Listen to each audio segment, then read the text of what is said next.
Olá pessoal, nós vamos falar sobre um assunto muito sério do momento, a intervenção militar. Será que isso é bom ou é ruim para o Brasil? Então, nós estamos convocando aí toda a sociedade para debater o problema. A gente tem que entender que quando o povo se omite, existem grupos minoritários, mas eles são organizados e têm força com a sua organização. Então a gente não pode deixar que eles cheguem e gritem mais alto e acabem levando a questão no grito, porque depois não adianta chorar. Então a gente tem que participar do debate, principalmente conversar com os caminhoneiros que estão ganhando força, com um movimento muito bacana aí, e o povo precisa se instruir. Vamos participar aí, pessoal. O regime militar. Vamos entender o que vem a ser o militarismo. Os militares, todo mundo sabe, são pessoas sérias, pessoas honestas, pessoas honradas. O militar, ele tem vergonha na cara. A gente pode ver, no último regime militar que teve no Brasil, eles não se enriqueceram mesmo estando no governo, nos cargos mais altos, você não vê casos de militares que ficaram ricos. É diferente dos políticos. Então, mas infelizmente não existe aí mágica para acabar com a corrupção. A gente até entende que a população está revoltada com os corruptos, mas não existe essa coisa de pegar uma varinha de condão e fazer puff. Aí de repente é intervenção militar e acabou a roubalheira. Não é desse jeito, nós vamos ver por quê. Vocês reparem o seguinte, não existe no Brasil aí cerca de 500 mil generais. Então como é que seria um regime militar? Na verdade nem existiria regime militar no Brasil. Não houve em 64. Por quê? Para vocês terem uma ideia, os militares eles precisavam nomear até prefeito e governador de estado. Por quê? Porque não tem militar suficiente para toda a administração pública. E também eles não podem abandonar os cargos deles nas Forças Armadas. Como é que ficaria o país? Eles têm responsabilidade. Então, os militares eles teriam que administrar junto com essa galerinha que está aí nas repartições públicas, nos gabinetes, nos ministérios, nas secretarias, cargos de primeiro, segundo, terceiro, quarto, quinto escalão do governo, isso a nível municipal, estadual, federal. Vocês imaginem o tamanho da administração pública brasileira. Você coloca lá uma dúzia de militar para tomar conta disso. Imagina o abacaxi que é isso para eles. Isso aí dá uma questão de... entenda da seguinte maneira, não é uma questão de disposição para fazer uma intervenção militar ou não. Vocês confiam nas Forças Armadas e nos militares? Ouça o que diz o general Vilas Boas. Ele já falou várias vezes, não cabe intervenção militar no Brasil. A última intervenção que teve, infelizmente, caiu o avião do Castelo Branco, que já estava convocando novas eleições. Essa era a intenção dele. Aí mudou os rumos, eles acabaram ficando várias décadas no poder e acabou do jeito que todo mundo sabe. Vocês estão entendendo? Então vamos confiar no nosso alto comando, que já falou diversas vezes o general Vilas Boas, que o Brasil tem tudo para passar o país a limpo agora. As eleições estão batendo as portas aí. Nós vamos mudar o Brasil, vai surgir propostas novas. O povo não vai mais votar. Vocês acham que o povo vai votar em PMDB? O povo vai continuar votando no PT, em PSDB? Gente, para pensar um pouco. A gente tem tudo para passar o Brasil a limpo. Esses caras vão sair de lá. Quem se envolveu com a Lava Jato não vai ter chance. Inclusive as urnas eletrônicas agora, o TSE liberou a auditoria aí para os partidos políticos. Elas estão mais seguras. É lógico, o ideal seria ter voto impresso, coisa que a gente tem que exigir aí também nas nossas manifestações. Mas enfim, o processo está mais seguro. A gente tem de confiar um pouco no sistema democrático. Tem que confiar inclusive no que o alto comando das Forças Armadas está falando há tempos, entenderam? Isso aí é uma coisa básica que o povo precisa entender. Outra coisa que precisa ser desmistificada é essa coisa aí do pessoal ficar falando em intervenção militar, achando que os militares vão chegar lá e vai prender todos os corruptos. Não é desse jeito que funciona, não é isso que a gente viu em 64. Vocês precisam compreender melhor a situação, entenderam? O político é uma pessoa muito influente, muito poderosa e muito rica. No caso de uma intervenção militar, eles pegam o aviãozinho deles e saem do país, ou entram numa embaixada e pedem asilo. Vocês estão entendendo? Os caras vão lá para o exterior gastar lá fora o que roubaram aqui dentro, entendeu? Vai ter até uma fuga, uma grande fuga de capitais se acontecer isso. Mas enfim, o regime militar, ele é uma coisa muito bem elaborada, é uma coisa que funciona muito bem, principalmente lá nos quartéis. Ele é fundamentado no quê? Na hierarquia, na honra, na hierarquia, na disciplina, entendeu? E na autoridade. Isso aí, ele é excelente. Todas as forças armadas do mundo adotam esse sistema. É o que se chama o regime militar. Agora, isso é bom para a administração pública? É um negócio que a gente tem que ver. Porque vocês vejam bem, como a gente explicou, vai ter um militar lá na frente e milhares de pessoas abaixo dele, que são essa gente que existe hoje na burocracia da administração pública, são os burocratas. Não tem como o país ser governado sem eles, o país não pode parar. São pessoas estudadas, pessoas de carreira que estão lá na administração pública e eles são intimamente ligados ali com os políticos, com a roubalheira. Eles sabem o caminho para onde vêm as malas de dinheiro. Vocês estão entendendo? Realmente vocês fazem ideia do tamanho do abacaxi que seria os militares assumir o governo do Brasil. Eles sabem disso, mas acreditem, não é por falta de disposição que o alto comando já não fez isso. A questão aqui é outra. A questão é saber, o problema do Brasil é a roubalheira dos políticos. Então, nós temos que pensar da seguinte maneira: o que é melhor para combater essa roubalheira dos políticos?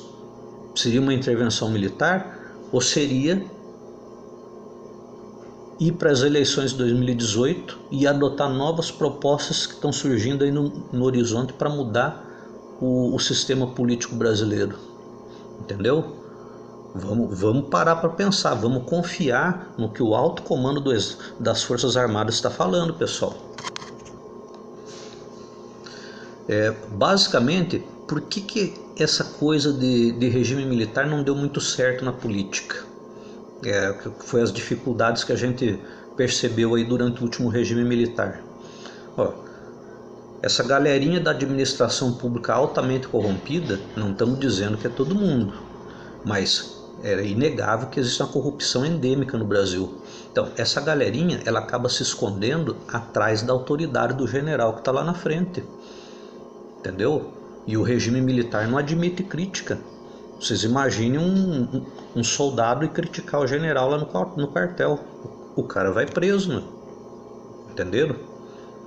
Então isso aí acaba deixando a administração pública dos escalões inferiores livre para roubar à vontade. Por quê? Porque o jornal não pode criticar, a televisão não pode falar nada, entendeu? Porque senão foge até da característica do governo militar. Vocês entenderam? Inclusive, um negócio muito bacana que o brasileiro tá descobrindo agora, nesse momento, com a paralisação dos caminhoneiros: a força do povo. Nós estamos descobrindo o poder que nós temos. Nós não somos escravos. Os políticos têm que ouvir a gente. Os caminhoneiros estão provando isso. Entenderam? Isso é importante para o país. Agora vocês imaginem se fosse num regime militar, que nem os que tem hoje. Regime militar atualmente só existem países que que nem a Coreia do Norte ou os países mais pobres da África. Vocês estão entendendo? Se houvesse uma greve, uma paralisação, o pessoal não gosta que fale de greve, para mim é a mesma coisa, mas se houvesse uma paralisação dessa dos caminhoneiros lá na Coreia do Norte ou num país africano aí que esteja aquele regime rigoroso, aquele regime militar rigoroso, os líderes da greve já teriam sido perseguidos, presos e possivelmente até executados.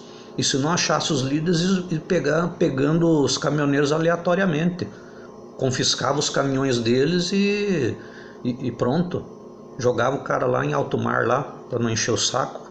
Vocês estão entendendo como é que funciona e por que não deu certo o regime militar aqui no Brasil?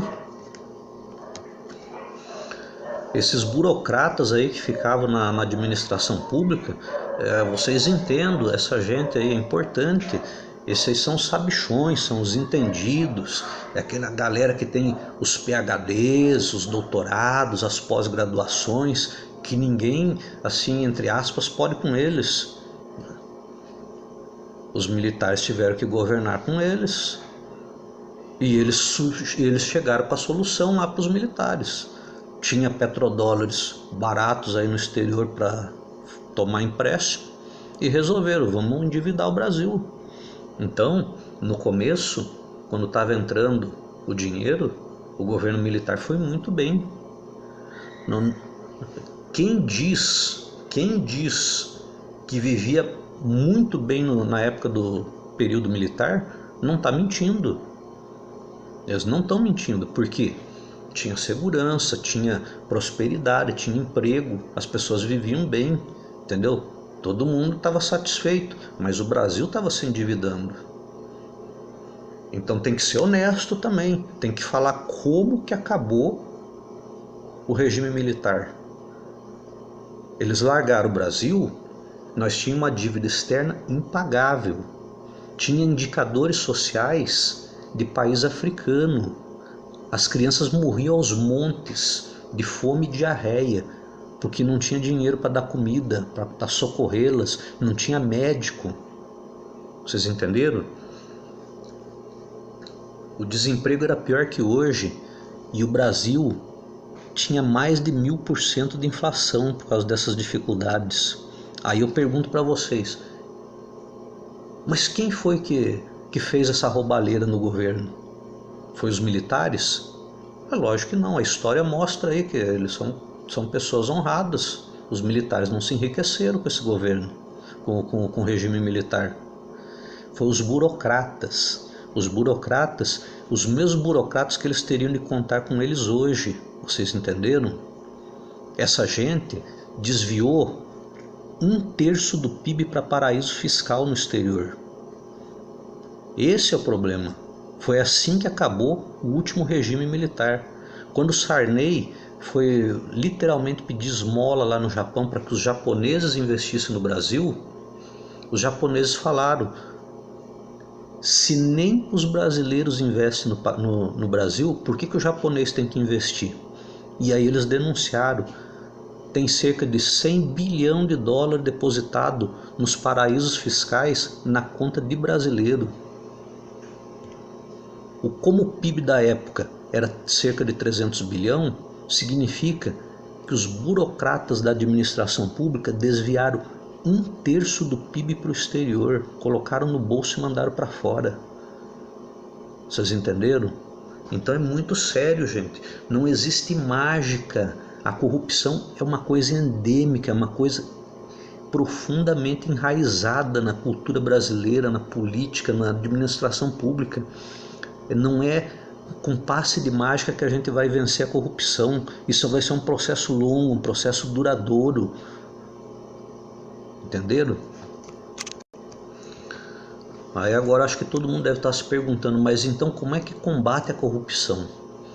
Pessoal, corrupção se combate sem aventura, com responsabilidade. Não tem ideias miraculosas, entendeu? Não é passe de mágica. A corrupção não tem o que inventar. Basta ver O que fizeram os povos que conseguiram vencer a corrupção, gente? Puxa vida, será que a gente não é capaz nem de ir lá no Canadá, nos Estados Unidos, na Suíça, na Noruega, para ver o que essa galera fez? Puxa vida, vamos parar para pensar. Mas basicamente, como é que funciona o sistema político do mundo desenvolvido? Eles precisam de alguns requisitos para acabar com a corrupção. Vamos citar aqui os mais importantes. Primeiro é transparência, entenderam? O que significa transparência? Significa que o governo tenha contas abertas, que qualquer pessoa, qualquer cidadão, qualquer entidade, qualquer associação, qualquer partido político pode ir lá e verificar as contas e os contratos do governo. Essa transparência a gente não tinha no regime militar, que por sua própria natureza é um regime fechado, entendeu?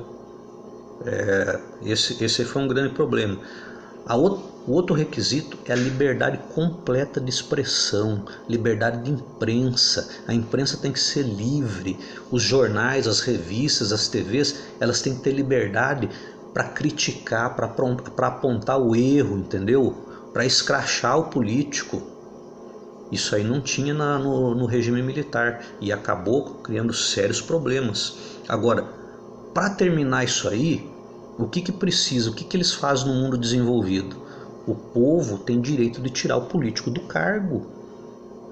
Gente, para pensar. Para pensar. O que adianta? Imprensa livre que pega, descobre a roubalheira, escracha o político, esfrega a roubalheira na cara dele, se a gente não tem direito de tirar o cara do cargo. Olha, é brincadeira. É brincadeira. O povo tem que ter direito, ele tem nesses países, o povo tem direito de convocar o que eles chamam de referendo revocatório de mandato.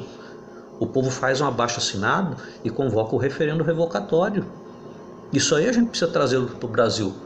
Nós vamos ter várias propostas agora na eleição de 2018 sobre isso. Vocês entenderam? Por que os generais, por que o general Vilas Boas está falando, espere a eleição de 2018? Nós temos que, vocês não confiam nos militares? Então vamos ouvir o que os generais estão falando para a gente. Vocês entenderam?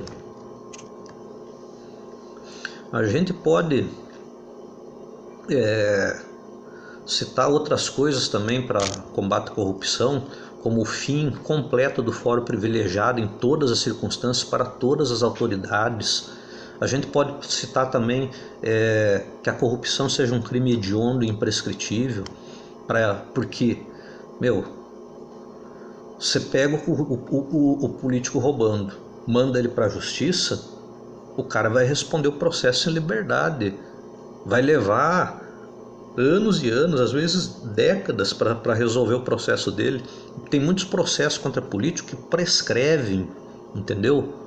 E o cara acaba não sendo punido de tanto que demora o processo dele no judiciário. Por isso que a corrupção tem que ser imprescritível. Vocês entenderam? É tanta coisa que o povo pode exigir para acabar com a corrupção, e se esse movimento maravilhoso dos caminhoneiros colocar em suas pautas de reivindicação essas coisas, ele vai unir a sociedade com os caminhoneiros. O que está acontecendo é o contrário.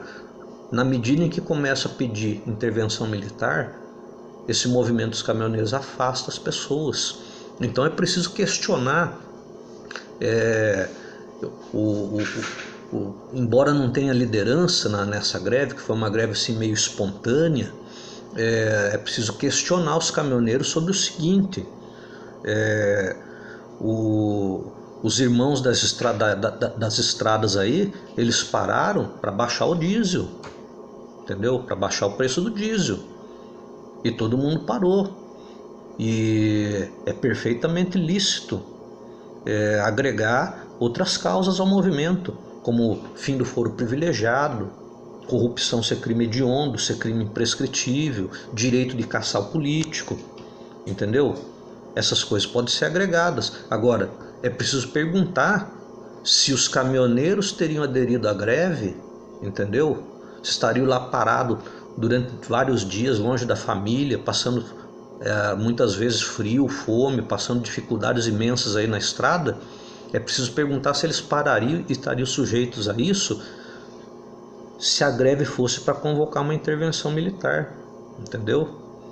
A gente tem que refletir sobre isso, porque a gente tem visto aí com uma grande preocupação o movimento dos caminhões ser assediado por essa galerinha aí que insiste em intervenção militar, entendeu?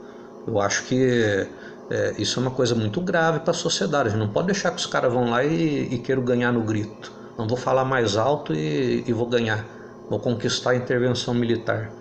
Eu acho que se tem pessoas graduadas aí, até para elas a gente fala, essa galerinha que defende a intervenção militar de qualquer maneira, acima de qualquer coisa, a gente tem visto muito pessoas instruídas, estudadas, e a gente fica perguntando, será que eles, com essas boas relações sociais, essas influências que eles têm aí na sociedade, eles estão esperando instituir uma intervenção militar e ganhar um carguinho no governo? Será que é isso? Gente, vamos parar para pensar. Vamos parar para pensar. Quanto custa viver num país que você tenha segurança, que você e sua família tenham orgulho de viver nesse país, que é o que a gente vê em países como Canadá, Estados Unidos, Noruega, Suíça, a Europa inteira, Japão, Austrália, Nova Zelândia. Quanto que custa você viver num país desse? O que a gente quer para o Brasil? Se a gente quer algo parecido, vamos fazer o que eles estão fazendo. Vamos combater a corrupção. Corrupção se combate com transparência, com liberdade de expressão, liberdade de imprensa e com o direito do povo tirar o político do cargo. Entenderam? O primeiro político brasileiro tirar do cargo, os outros vão querer distância da corrupção. Isso que precisa ser entendido. Os caras ganham quase 100 mil reais por mês, entre salário e mordomia, entendeu? Então o problema, o que alimenta essa roubalheira é a impunidade. Nós precisamos acabar com a impunidade, é tão simples assim. Coisas que podem ser agregadas ao movimento dos caminhoneiros, e não está sendo. Então precisa parar essas pessoas aí da linha de frente aí pela intervenção militar, preciso refletir sobre isso. É um absurdo o que estão exigindo aí dos nossos militares. Os nossos militares são responsáveis. Eles sabem, aprenderam muito aí com o regime militar que se passou no país. Entenderam? Vamos pensar nisso, galera. É preciso entender uma coisa definitivamente no Brasil. A corrupção é a mãe de todos os males. Entenderam? O segredo desses países que a gente está falando, por exemplo, Estados Unidos, é que o político não rouba. E não rouba por quê? Porque o povo tem direito de tirar o cara do cargo. Então ele não fica impune. Se eu tenho certeza que eu vou ser punido caso apareça num escândalo, eu vou me manter quilômetros de distância de qualquer possível escândalo, qualquer coisa que envolva corrupção. Vocês estão entendendo? É assim que funciona a política no mundo desenvolvido.